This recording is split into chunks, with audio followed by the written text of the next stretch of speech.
लेकिन 1 रुपया किसी के पास नहीं होंगे, है ना? क्योंकि 1 रुपया पे कोई ध्यान नहीं देते हैं, लाख रुपया पे ध्यान देते हैं। और 1 रुपया से ही बहुत कुछ होता है। और बहुत बहुत धन्यवाद कि आप गुरु के दरबार में भैया की तरफ से 51 रुपये का दान है। ऐसे ही हमारे गुरु जी आप पे दया दृष्टि बनाए रखें। और कहते हैं कि जो कोई दान करता है ना, गुरु के दरबार में कोई सत्संग में जाता है। अभी एक बड़ा ही अच्छा टीवी न्यूज में भी आता होगा, मोबाइल पे भी, आजकल तो सोशल मीडिया का जमाना है। एक माता जी थी, उनके 2 बेटे 2 बहू थी और उनके पास करोड़ों के जायदाद थे। वो माता सत्संग में गए और सत्संग में क्योंकि उनके बेटा पुत्र जो थे उनको सेवा नहीं करते थे, उनको हमेशा एक नौकरानी जो होता है वैसे बना कर रखते थे। और रात दिन खाना बनवाना, चाय बनाओ, दुनिया जहान जो भी घर का काम हो करो, ये करवाते थे। वो बेचारी क्या किए, जब सत्संग में जाते थे, सत्संग सुनते थे, तो उन्होंने सोचा,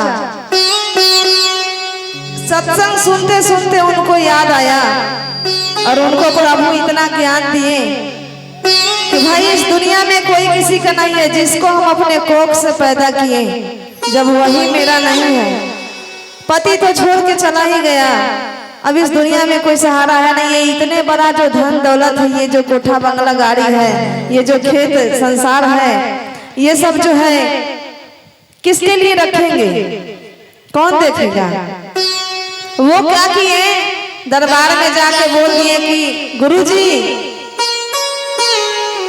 नाम की भील मैया राजेश्वर सिंह, लेकिन राजेश्वर सिंह के तरफ से बड़ा कंजूसी हुआ है। देखिए 20 रुपये का आशीर्वाद है, 1 रुपया ब्याज के साथ लेके आएंगे। हाँ, वो 1 रुपया ब्याज के जोड़ के लाएंगे बाद में।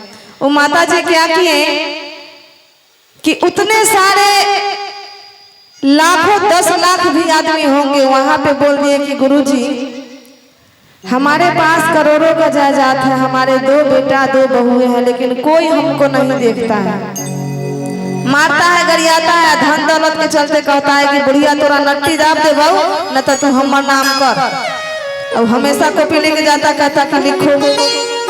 अब बेचारी करे तो क्या, घर से भागते फिरते अपना सत्संग में जाकर 3 महीना से रह रहे थे। वो 3 महीना से रहते रहते तब अगुता करके तब बोले कि गुरुजी, जितने भी हमारे खेत खरिहान है और गाड़ी घोड़ा है, जितने करोड़ों का जायदाद है, सब हम यहाँ पे जो माता जी, जो पिताजी लोग जो हैं यहाँ पे वृद्धा आश्रम में रहते हैं, हम दान में दे देंगे। जैसे ही वो माता जी बोली, सोशल मीडिया पे वायरल हो गया। अब कल होकर के 3 महीना से माता जी गायब थी, कोई बेटा पुतो खोज नहीं रहा था। जैसे ही सोशल मीडिया पे बोला कि बेटा पुतो सब खोज रहा है कि हमारे माए बाबू कहाँ है, देख लिया कि अब तो हमारे मैया दान में दे देगी, अब हम लोग करेंगे क्या? अब उसको खोज करके पता लग गया कि 4 तल्ला बिल्डिंग पे रह रही है। वो 4 तल्ला बिल्डिंग पे चढ़ गई उस माता को मारने के लिए जान से।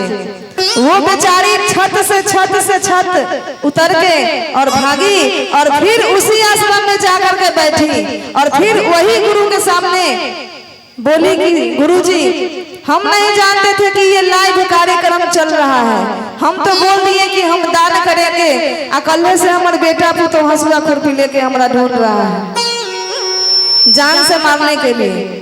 अब बताइए, वही कहते हैं कि आजकल धन दौलत रुपया पैसा ही सब कुछ लोग देख रहा है, बाकी क्या है। लेकिन रुपया जो होता है, कल आपके पास है तो आज मेरे पास है, ये मेरे पास आया है, कल दुकानदार के पास जाएगा या फिर डॉक्टर के पास जाएगा या फिर कहीं भी चला जाएगा, ये आते जाते रहेगा। लेकिन जो इंसान है, जो कर्म करते हैं, वो आते जाते नहीं रहता है, इसीलिए कहते हैं। और बीच बीच में चर्चा भी बोलना, ये सब चर्चा हुआ।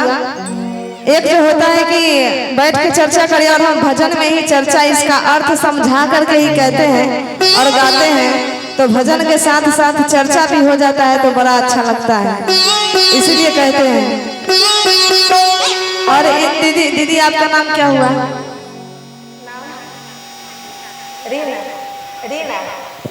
रीना दीदी से मिलके बहुत ही खुशी हुआ, क्योंकि हम जब आए तो हम सबसे ज्यादा खुश दीदी को ही देख रहे थे। इसीलिए